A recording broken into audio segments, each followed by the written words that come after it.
Welcome to the Juggling Mind and Money podcast with Steve Rowe and Jessica Schlupp-Taylor. Steve Rowe is the founder of Lucent Financial Planning and an award-winning independent financial planner. He helps you to use your money and have a great life. Jess Schlupp-Taylor is a psychologist supporting people through change, challenges, and forks in the road of life. Together, they will help unblock the sludge in your mind, stopping you from achieving financial and psychological happiness. Hello, and welcome to the latest episode of Juggling Mind and Money with Steve Rowe and Keely Woods. Keely Woods. You're not Jess. I'm not. Jess is still feeling a bit crook. So we've got Keely, financial planner at Lucent Financial Planner, here to talk about investments. Woo! Okay, so it doesn't sound like the most exciting of podcasts, but we're going to make it exciting, aren't we, Keely? Yeah. What are you going to do to make it exciting? Whoop! High energy. Just go whoop a lot? Yeah, just whoop a lot, really. Well, that's enough, isn't it? So there's a lot of talk about investing, isn't there? A lot of chat. Yeah. A lot of yawns from a lot of people. But some people are really into it. Yeah. Aren't they? But really, we want to invest, get the gains. Get the gains, but not have to put up with the yawns, don't we? Yeah. So Keely, as financial planner at Lucent Financial Planning, explain to me, it's a test. Oh, God. Explain to me what investing is and why people would do it. So investing is just putting your money into companies to earn from the profits that they make. And you'd want to do this so that you can make more money, you can grow your portfolio. And this is good because it can help you have a great life, but also you can then help the people around you, like your loved ones, also have a great life. That is brilliant. It is brilliant. So essentially, investing can make your dreams come true. Yeah, 100%. But we don't feel like that, do we? Well, most people don't. No, a lot of people feel very nervous. Very nervous. What are they like when they come to see you? They're apprehensive. It's the unknown. They don't understand it. It's all just very worrying for them, and understandably, because it's their, that's their life's money. So partially that's due to your intimidating presence, isn't it? Yes, it is. And partially it is because it's scary. Because you read in the papers. Well, no one reads a paper anymore. Yeah. But you see it on the news. Yeah, in the media. You see bad stuff happening. But I think bad stuff only happens in the news. Well, it only gets on the news. Yeah. Because what happens normally is person invests. Yeah. Makes money. It all works okay and they live a comfortable life. Yeah. That is really boring. Yeah, it's not a good news story, is it? It's not going to sell anything, is it? No. It's not going to get any clicks. No, it's not. So that is boring, but that is how we all think. Yeah. So Keely, why don't you explain to us, how companies make money and why we think that will continue? Yeah, so companies must make money because everyone either works for a company or they own their own company. And when times get hard, for example, in COVID, companies are very good at adapting and they'll just change their way to improve. Example could be a redundancy, but they must continue to make money. They always have. And they need their employees to get paid. It's no different from that. So by investing in these companies that make money over the long term, you'll benefit from the profits along the way. But of course, not every company will make money. No, not every company will make money, but if you invest in enough of them, say thousands or, 30,000 of them, then they can't all go bust. If you think about day-to-day living, if every company in the world is not making money, then we've got bigger issues, right? We're trading potatoes at that point if no company in the world is making money. Would you trade potatoes? I'd grow carrots myself. Well, I do love chips, so Well, Hannah would certainly buy your potatoes. Yeah, off exactly. I feel like they'd be hot commodity. Versatile. You. Well, yeah. What would you specialise in? A roast potato type or a one that's a good masher? Yeah, maybe a good mashed one. Maris Pipers. Kind of lost the enthusiasm there. Waxy. I was trying to think of all the potato brands. New Jerseys, Maris Pipers, Jacket Potatoes. I don't know. Potato marketing there. It's a good dive. Anyway, life's not about spuds. Well, it is a lot of the time. So if lots of companies started going bust, we think not every company in the world would go insolvent because insolvency practitioners would do very well in that time, wouldn't they? Wouldn't they? That's my favourite thing. Yeah, they would. You've heard that a few times, haven't you? Yeah. There can't be a point where no money is making money, really, can there? Else, you're not worrying about your investments at that point. So let's say there isn't global apocalypse, but if there was, it wouldn't matter anyway. Yeah. Because wherever your money was, it wouldn't exist anymore. Yeah. Even if it's in a bank, it's not safe at that point. Well, there's no banks because they're companies and they've all gone bust. So let's assume that doesn't happen and we don't all go back to potato farming and bartering. What are the likely possibilities with investments?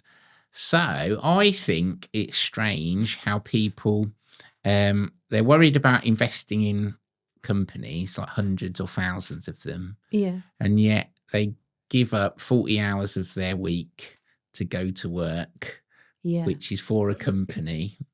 So if they do that and that company doesn't make profits, they wouldn't get paid.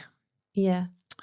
So they kind of don't believe in investing where you own part of the company, but they do believe in giving up all their time. Yeah, and often you'll find people will keep all their eggs in one basket by working for a company and then also buying shares in that same company. Well, they get them, don't they? Like in save as you earn schemes, etc. But that's a big risk, isn't it? Your investments and your job is all through the same company.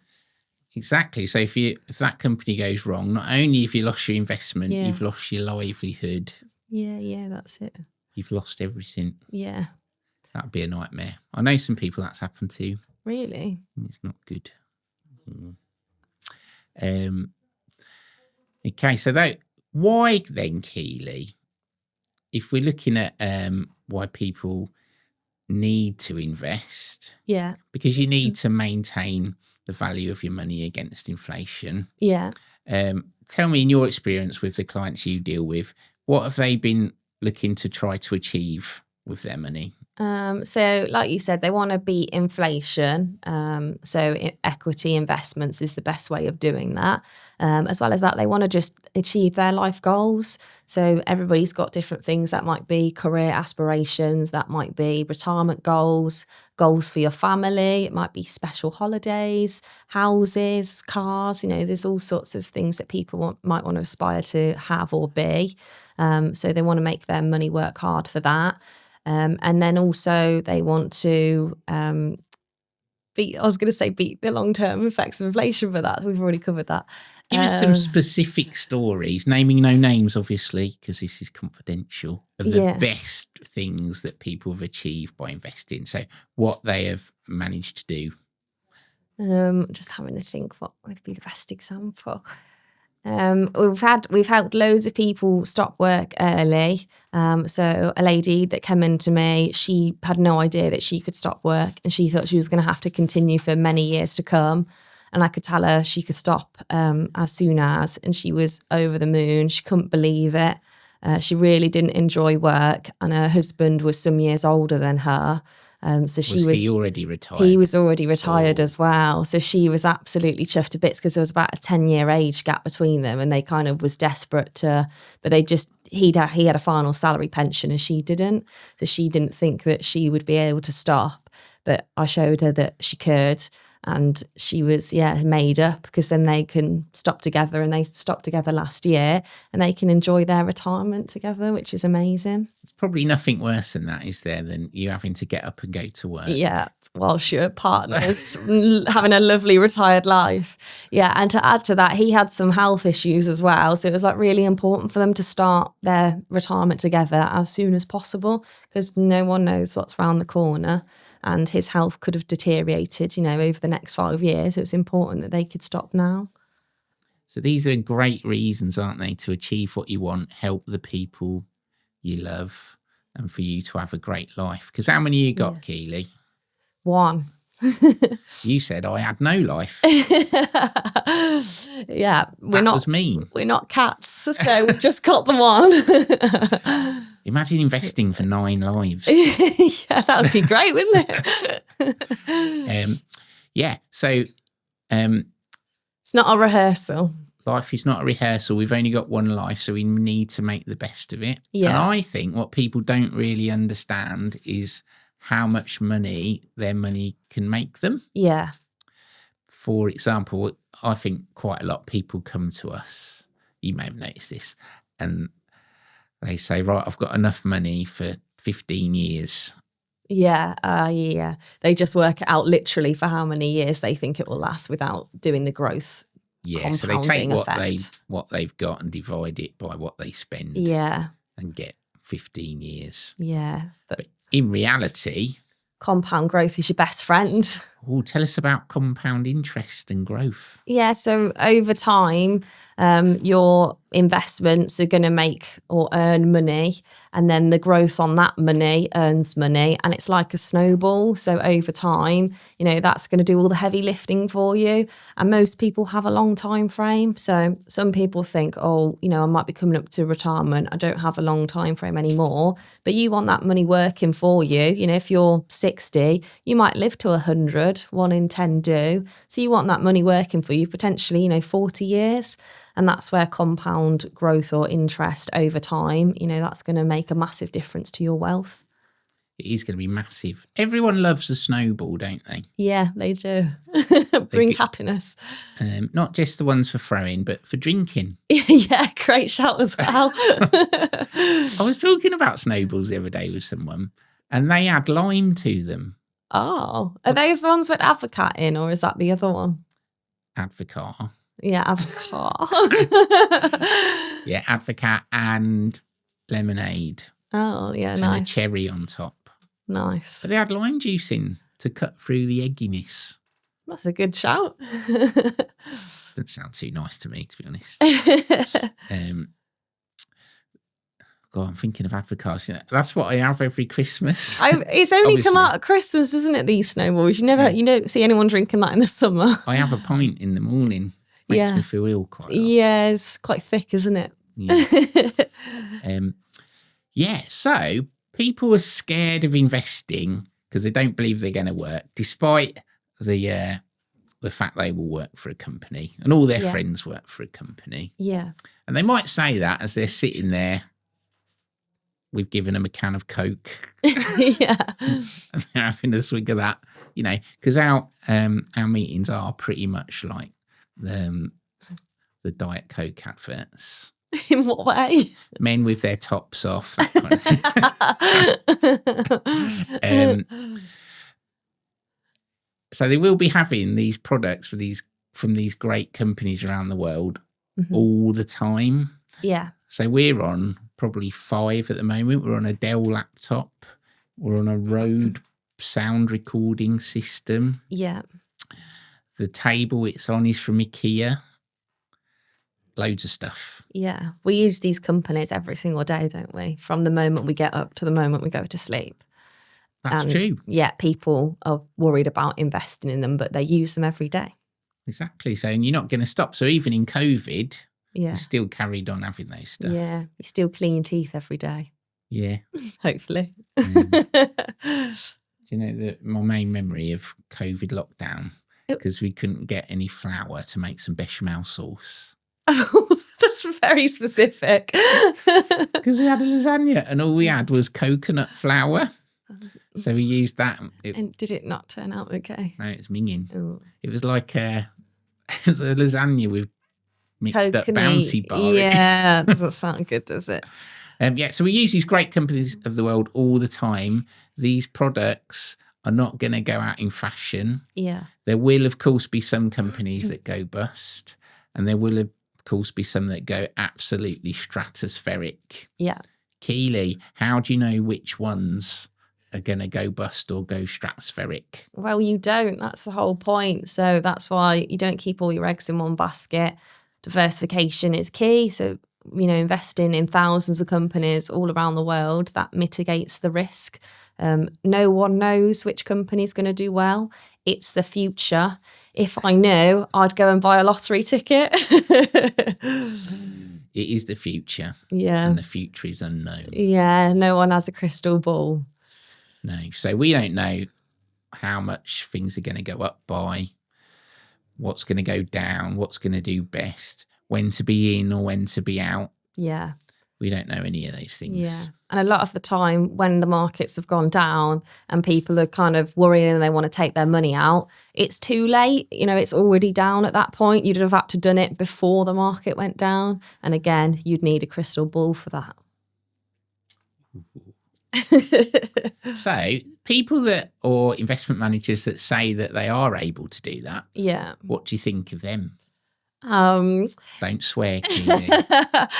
So, based on all the evidence, all the stats and data that is available, they cannot repeat it year on year. So they may beat the market in a given year, but that would be based on luck and not skill. If it was skill, the same managers would be able to repeat that year on year, but that's not the case, So it shows that if they do it and they get lucky, then that's okay, but they're not going to be able to continue that over the long term. No, so there's always someone, isn't there, when you go horse racing, say? Yeah. There's one of your mates will do quite well. Yeah. But at the start of the day, do you know which one of them's going to... No. Yeah, it's just random luck, isn't it? Yeah. But we do know that the bookie will win. Yeah. Eventually. Exactly. So you want to be the bookie. So let's be the bookie and buy everything. Yeah. As far as we can. Yeah. Because that way we know we've got a good chance of hoovering up the profits of human endeavour. Yeah, exactly. And a lot of the companies have, like a negative correlation. So if one of them's not winning, then another one that you own will be winning. So again, that's about diversification. Exactly. Right. We're just going to take a quick break with our sponsors, and we'll be back afterwards talking about when you should seek advice on your investments. At what points? What are your triggers?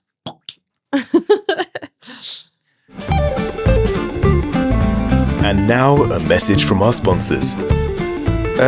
Jess, Steve, there are no sponsors. This is embarrassing.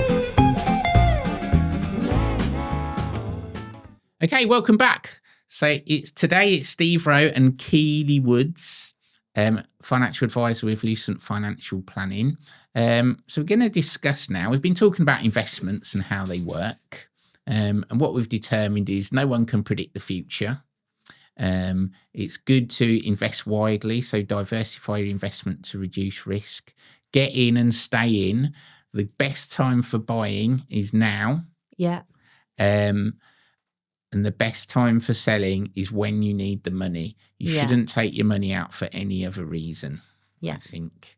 Because anything that's in the news that's scaring the life out of you, that's days old already.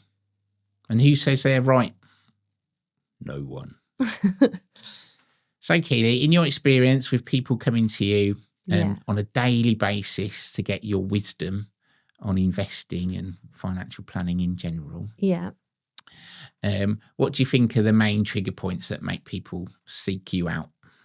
We have a big variety of people come from all different backgrounds and reasons. Some of the main things might be redundancy.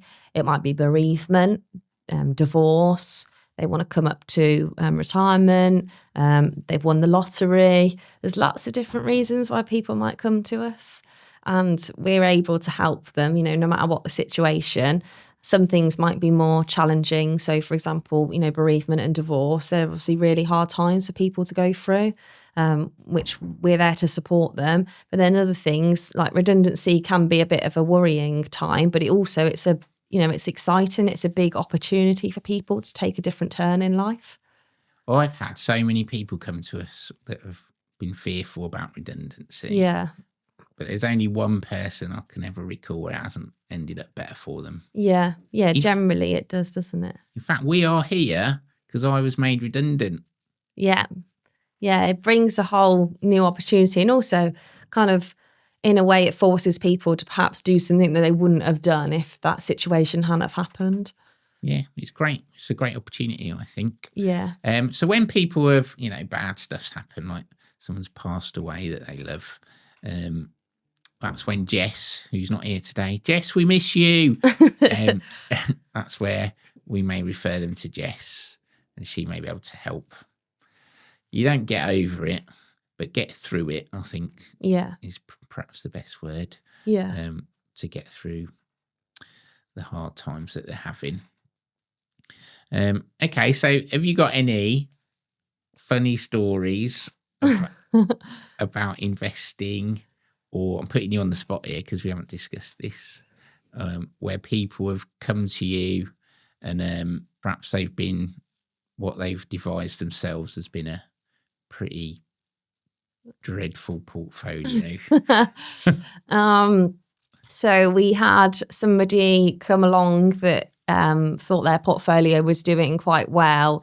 They didn't see too many issues with it. When we dug a bit further into their portfolio, there was over 50% in cash. So that was quite an interesting case. We had another client that was really interested in gold, had a lot of cash and gold in their portfolio, but it hadn't done too well because of buying and selling at the wrong times. So sort of trying to time the market, like we were saying earlier, which is pretty much impossible to do. Now, that's really interesting because we get that quite a lot, don't we? So where we look at a portfolio. Yeah. And you think, this is stonking. Yeah. They've really picked the good ones here. Yeah. But we'll be back testing it, but we don't know when it was bought and sold. Yeah. And then when you get the transactions from their account and you go through and you work it out when they were actually in and out, all they've done is pick what's performed best over the last couple of years. So it looks good in retrospect, but they were never invested in it. Yeah, yeah. Because they only did it more afterwards. Recently, yeah. Which is a bit like turning up at that horse race and betting on the winner. Oh, yeah, once it's already happened. Yeah, once it's getting hosed down. Yeah. My horse is being retired, have I told you? Has it? Yeah. That wasn't very successful. Exactly. It gets nosebleeds. Oh. But it's okay because it's going to a nice family. Oh, that's good then. Yeah. Even I'm sad. So I only saw it once. Are you going to give up on the investments into horses now? Yeah. Yeah. Enough failures. Not failures, Keely. If they brought you joy and happiness, then that's the main thing. That's right, and excitement. Yeah. So joy, happiness and excitement are something you can get from hobbies or helping your family and friends. Yeah. I don't think you should get joy and happiness from your investment portfolio. No. I think that's a bit of a sad life, really. It's pretty boring when you break down what it is, isn't it? It's not particularly interesting. Because exciting investments... Yeah, they're no good. They're scary. They're scary, yeah. Sometimes they can be very good. Yeah. But generally... Yeah. It's better just to have something boring that you know is going to work hard for you over the long term. So you can do all the fun stuff. Yeah. Rather than talk about your investment with your mate that's gone wrong. Because let's face it, they mainly end up in bad luck stories. Yeah. Yeah, it's not good. Right, okay, so we're going to have a quick break in a moment to talk about psychology. And now for Sockology, where Jess and Steve review types of sock and how your socks affect your mood. Okay, Sockology, this part of the show where we take a look at people's socks and then we ask them how they make them feel. Now, obviously, Keely is a financial planner at Lucent Financial Planning. So all she cares about is investing and how brilliant that makes her feel, right? Even though we've just talked about how sad that makes you. It does make you an excellent professional. So let's take a look at your socks today, Keely. Ooh. So everyone's wondering what they are. So these are Vanguard socks. So they've got red V's all over them. And Vanguard is one of the biggest companies in the world. So biggest investment companies. And they are a company that we use in some of our portfolios. Their strategy quite aligns with Lucent's investment philosophy. Yeah, I think they're the second biggest investment company in the world. And they're a mutual. So if you invest in them, you own them. Yeah. Just like you own those socks. So we got these last week, didn't we, at a financial advisor conference? Yeah. Where Vanguard were giving them out. Thank you, Daniel. Thank you for my new socks. Yeah. Although Dan won't be listening because he ditched us, didn't he, a couple of years ago? Yeah. Because he didn't want to travel to Birmingham from Kent. I mean, it's quite a good excuse. I thought that demonstrated a lack of commitment in our account manager. But we love him anyway. Okay, so let's go and hear a review. Steve and Jess would be really grateful if you'd leave them a review on wherever you listen to your podcasts. If they run a star system, please give Juggling Mind and Money more stars than the Milky Way. Okay, so we've got a review here from RMS Disobi or something, who says 5 stars, Whoop. entertaining. And they say, really enjoying the podcast so far. It has a great balance between being funny. That'll be me, won't it? That's all you've ever wanted in life. That's Jess. But also giving you plenty of information. I would definitely recommend it to other people. Yeah. That's nice, isn't it? That's really nice. Makes you feel warm inside. Nice words. So, Keely, financial planner to the stars. Please, can you tell us a bit about yourself, how you got into financial planning, how long you've been doing it, what you like about it, and any awards that you may have won or be shortlisted for? Yes. Very excited about this, listeners. So I've been in financial services for 8 years now. I got into it by accident, really. So it was kind of, I fell into it, but then because I liked it and what it was all about, I stayed and then found my happy place eventually at Lucent Financial Planning. So I have been shortlisted for the Money Marketing Awards later in the year for their Rising Star Award. And then I'd say you're a shooting star. I prefer that. They should rename that award. Shooting. She's so amazing. And when you go past, people go, wow. And then I also won an award earlier this year. That was for Young Achiever of the Year award. That was through the CII. So I was really chuffed about that. You're not that young though, are you, Keely? Yeah. So I like to be reminded I am going to be turning 30 this year. Thank you very much. And you're having some wobbles about your marquee birthday, aren't you? A little bit, yeah. I think I'm going to miss my 20s. It's been a good time. You've done them good though, I'd say. I think so, from what yeah. I've heard. Yeah, I think so. We've done a lot, seen a lot. Yeah, all good. Well done, you. So what drew you into financial planning?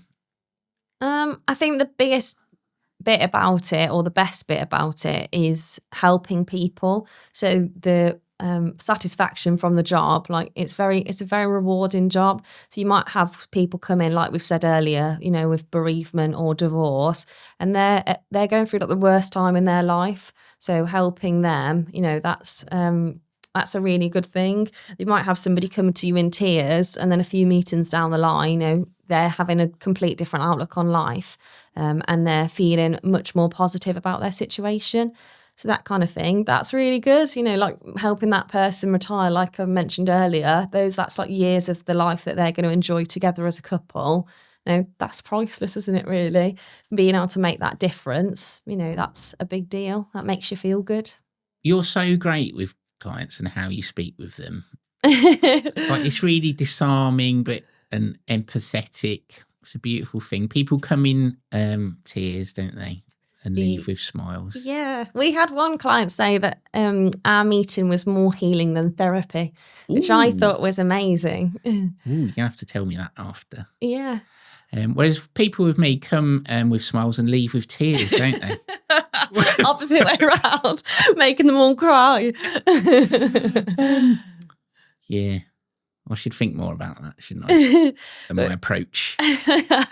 We're very lucky, aren't we, really, to be able to have, you know, it's a very intimate role in the fact that you get to know the ins and outs of someone's life, you know, all of their monies, all of their deepest dreams, all their facts and figures, you know.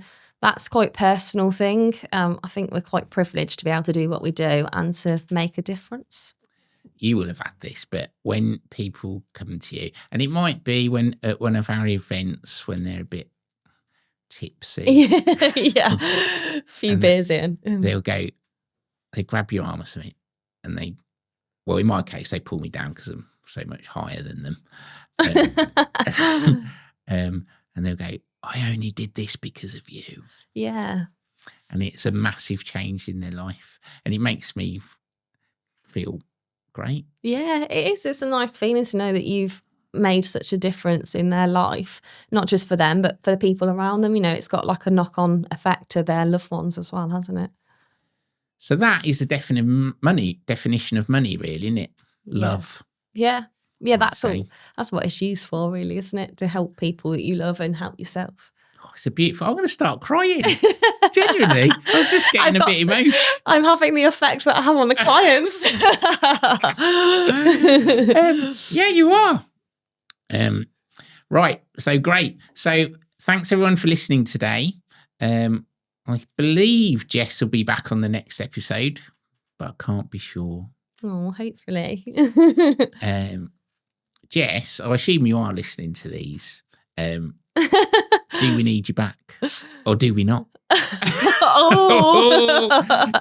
Keely's been fantastic today. She was ever so nervous beforehand, but I was like, it's just like having a chat with me. And she started crying and said it was okay. So thanks very much, special guest star Keely. I'm sure you're going to win that Shooting Star Rising Star Fingers crossed award. We'll all be rooting for you anyway. And I'm sure all your clients will, because they know how great you are. Thanks. Right, just a quick recap. Investing is good. You already invested in a company because you've probably worked for one. If you invest in all of them, you can cream off the profits of human endeavour all around the world. There's a long track record of these performing well, but with dips in performance at some point. Okay, so we know it works. You just have to stay in it and be patient. Very patient. Bit like listening to this podcast, you know, waiting for the actual points to come. They will come eventually, but you do have to be patient. If you invest in companies, you'll get the benefits of dividends and capital growth in the longer term, but we just don't know which ones from which companies are going to do the best or the worst. So we need to get in it, stay in it, and only withdraw when we need the money. And we need the money to spend to have a great time. A wonderful, beautiful time. Whoop, whoops. How many whoops have you done? Not enough. And live your best life, because you're not a cat. You haven't got 9, like we said earlier. How many have you got? Just the one. And life's not a rehearsal. It is not.